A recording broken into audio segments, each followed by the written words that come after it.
Buenos días, hermanos, estamos acá con el pastor Antonio para resolver todas las dudas que tenemos acerca de la serie En el rumbo final. Este ya es el último capítulo y tenemos acá 7 preguntas que salieron de toda la congregación y pues de diferentes personas acerca de esta saga. Entonces, bueno, pastor, ¿por qué el Apocalipsis no se entiende tan fácilmente y por qué no se predica casi de él en las congregaciones? Bueno, hay 2 razones. La primera es que es un libro que en cierta medida ha estado sellado, y en la medida que el Señor comienza a destapar los sellos en la historia universal se va comprendiendo más claramente. Actualmente estamos aproximadamente entrando al 4º sello.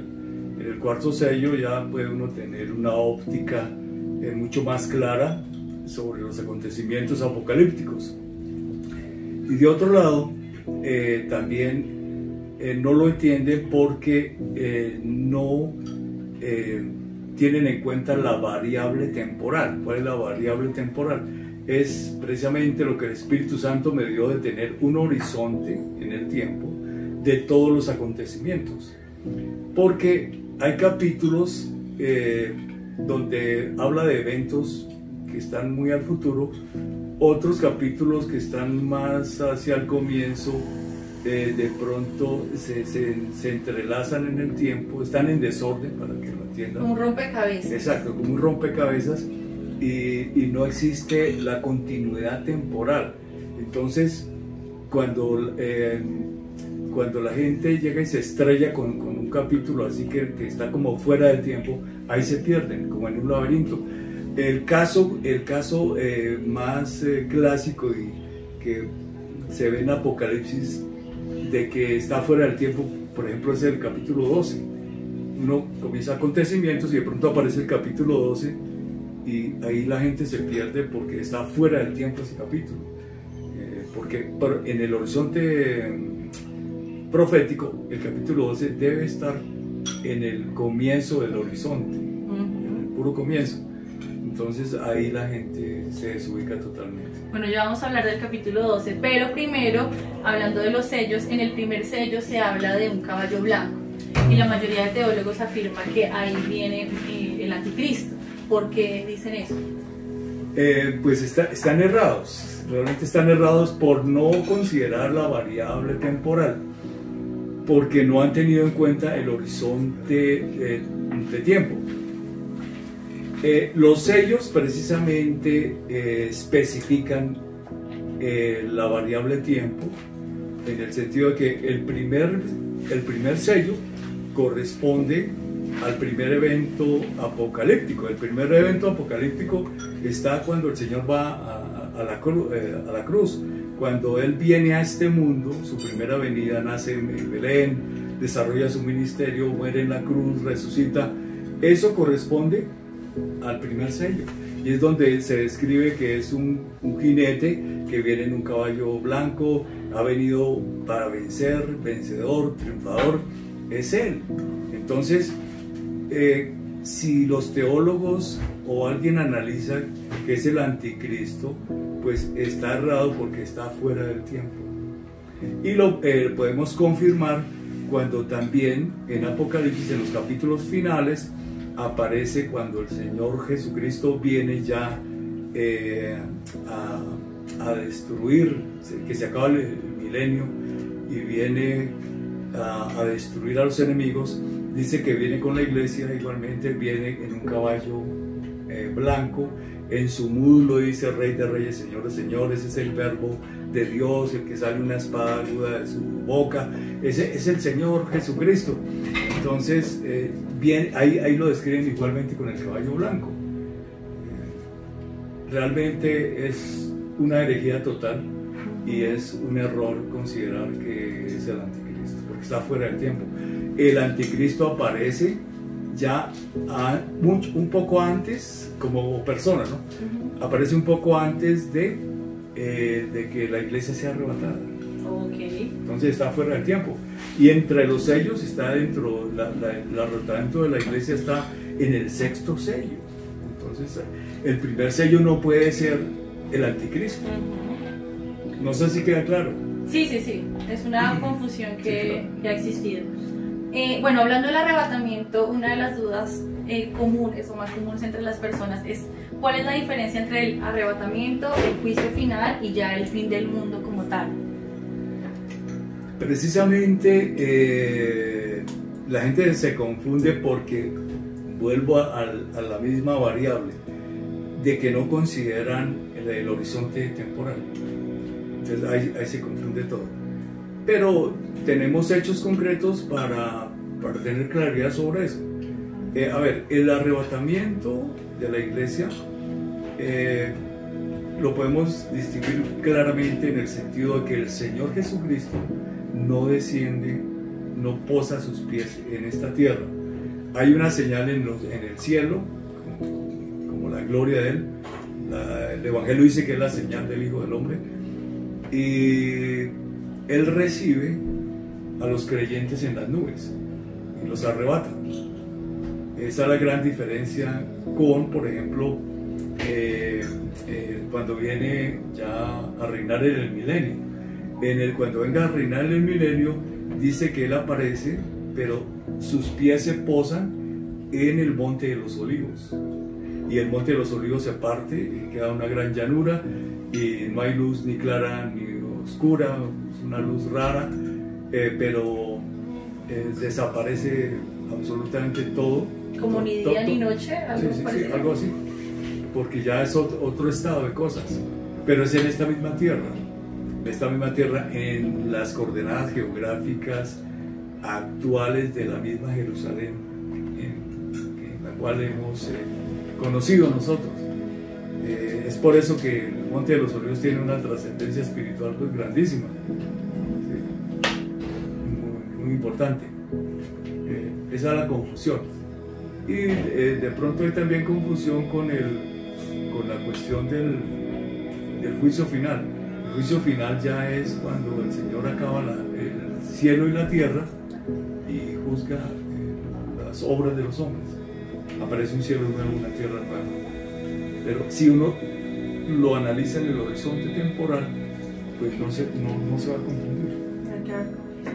Ok, bueno, la idea obviamente es que todos nos vayamos en el arrebatamiento. Sí, claro. Pero todos en algún momento hemos tenido la duda, ¿qué llega a pasar si nos quedamos o si se queda un ser querido o algo más? ¿Cómo puede hacer una persona para ser salva siendo que ya no está el Espíritu Santo acá en la tierra?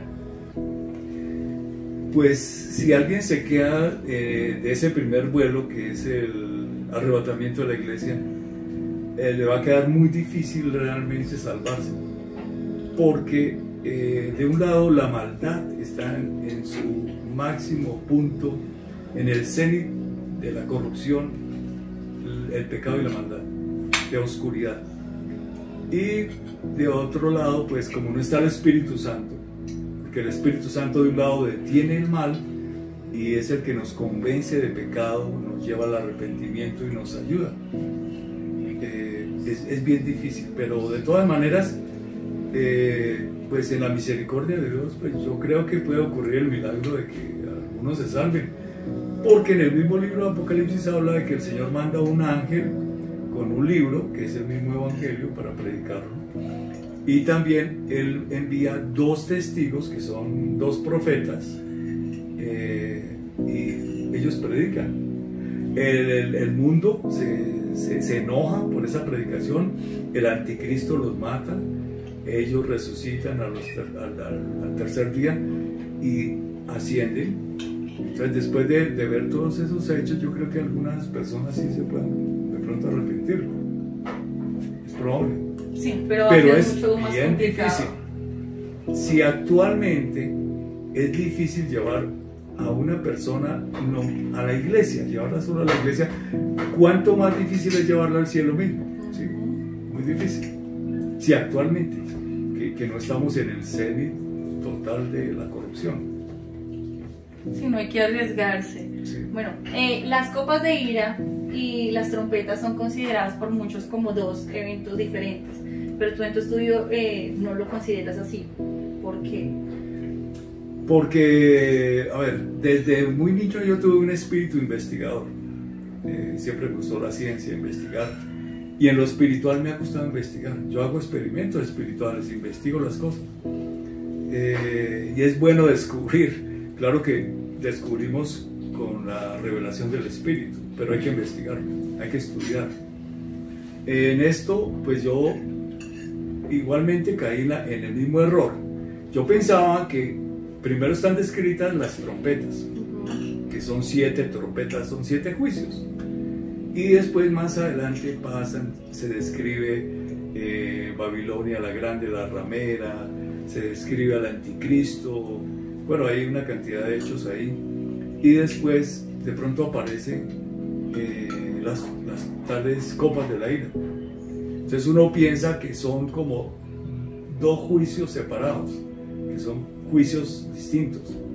Pero en la misma investigación yo me puse a experimentar, bueno, este juicio con este, ¿qué relación tiene?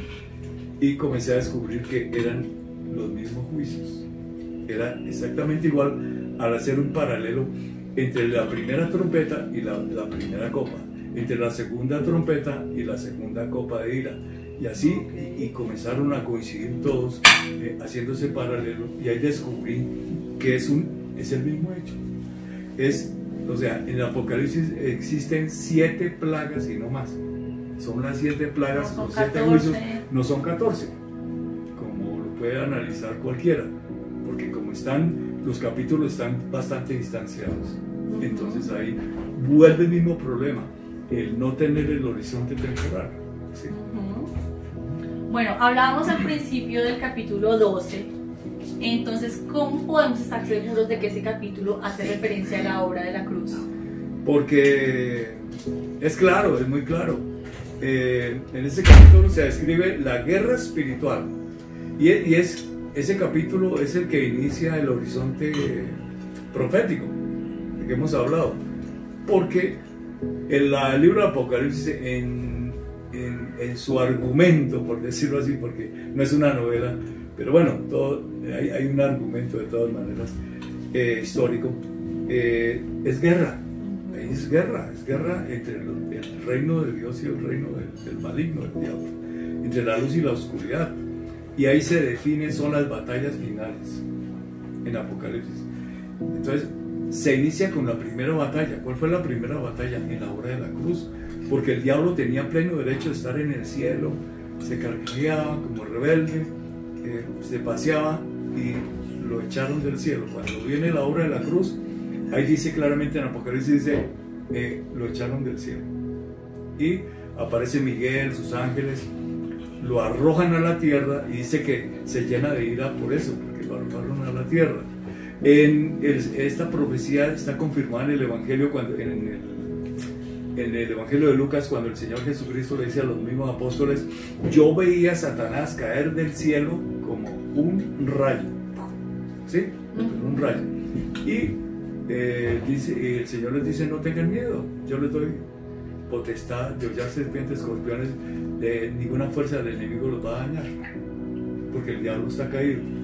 Entonces, fíjate que sí, ahí podemos comprobar que sí es la misma obra de la cruz, pero además lo dice claramente, textualmente, literalmente dice que hemos vencido al diablo, dice, por medio de la sangre del Cordero, lo dice ese mismo Apocalipsis 12. Entonces está muy claro. Dice que el diablo entonces se llena de ira porque ahí fue vencido en la primera batalla. Después entonces en el libro de Apocalipsis hay otras batallas, ¿sí? Pero en la batalla final ya es cuando viene el Señor, el hecho que narré anteriormente, de que viene en un caballo blanco, ya para destruir totalmente, se acaba el milenio y entra una confrontación con la gente del mundo. El diablo es suelto, porque estaba encerrado, encarcelado, y el Señor lo vence totalmente, lo arroja al lago de fuego y azufre de la muerte eterna, y con todos sus seguidores. Y ahí se acaba absolutamente todo en esa batalla final. Hay una batalla final, ¿qué es eso? Bueno, a la mayoría de creyentes nos gusta leer mucho salmos, proverbios, porque son promesas, bendiciones Sí. y demás cosas. Pero ¿qué trae de bueno leer y estudiar el libro del Apocalipsis? Sí, trae una gran bendición. En el capítulo 1 dice claramente, dice, bienaventurado el varón o el hombre que lee las profecías de este libro. Entonces, bienaventurado es bendito, trae bendición. De otro lado, la palabra del Apocalipsis nos va a edificar, porque nosotros somos protagonistas de los tiempos del fin, es innegable. Nosotros somos protagonistas, ya estamos metidos en esos acontecimientos finales. Entonces, eso nos va a dar mayor fe para soportar y manejar las cosas en este estado como crítico, ¿no? Es un ambiente de guerra. Nomás lo vemos con esta pandemia, que son el comienzo de, como decir, el comienzo de los dolores. Uno dice, bueno, pero esto ya es pasado, ¿verdad? Ya, esto nunca lo pensamos que fuera a suceder. Entonces, acontecimientos que están en el Apocalipsis van a ocurrir y tienen que ocurrir, desde luego, porque son profecías dadas por Dios mismo. Entonces, eso, en esa parte, pues, nos va a edificar, nos va a formar una fe muy fuerte. De otro lado, es la palabra más poderosa de la Biblia, yo creo. Porque lo tengo por experiencia personal cuando Dios me dio un ministerio de liberación, de guerra espiritual, y cuando he hecho liberación a personas endemoniadas, yo comencé a experimentar, darles palabra del Apocalipsis, inmediatamente los demonios se rebotan. Incluso en algunos casos de liberación espiritual, los demonios comenzaban a llorar cuando yo les decía, mire, este es el fin de ustedes. Comenzaban a llorar los demonios metidos en la gente, inmediatamente suelta. Entonces, es por eso que esa palabra tiene tanto poder, tiene mucho poder, y la debemos aprovechar, porque es como decir, dentro de la palabra de Dios dice que la palabra de Dios es una espada, ¿no? Y considera una espada en su mango, como llamémoslo, ¿cómo se llama? El mango. El mango, bueno, donde tomamos la espada, es ancho, ¿sí? Y la espada aquí es ancha. Pero fíjate que lo más contundente de la espada es el fin. Y en la espada, el Apocalipsis es la punta. O sea, con esa punta uno acaba cualquier cosa, el mal. Entonces, es por eso importantísimo de que realmente estudiemos el Apocalipsis, lo tengamos en el corazón. No es un libro que realmente nos produzca terror, como lo comenzaban anteriormente, que se va a enloquecer si lo lee, que eso asusta, que produce temor. No, es todo lo contrario. Produce tanta paz, porque sabemos que hay un final dichoso para el hombre de paz, así lo dice el Señor, y sabemos que si nos portamos bien con Dios, si le obedecemos, tendremos, así ocurra lo más tenebroso, tendremos un final victorioso y dichoso. Y eso es lo que describe Apocalipsis, la victoria. ¿No? Y nos guía para podernos preparar. Sí, claro. Que no nos coja de sorpresa. Sí. Bueno, pastor, muchas gracias, y los invitamos a todos los hermanos a que de verdad sigan leyendo y sigan estudiando este importante libro que es el Apocalipsis, y ya saben que si tienen alguna duda pues pueden, digamos, que volver a ver los videos anteriores, los capítulos anteriores, o escribirnos, que vamos a estar resolviendo sus dudas. Muchas gracias.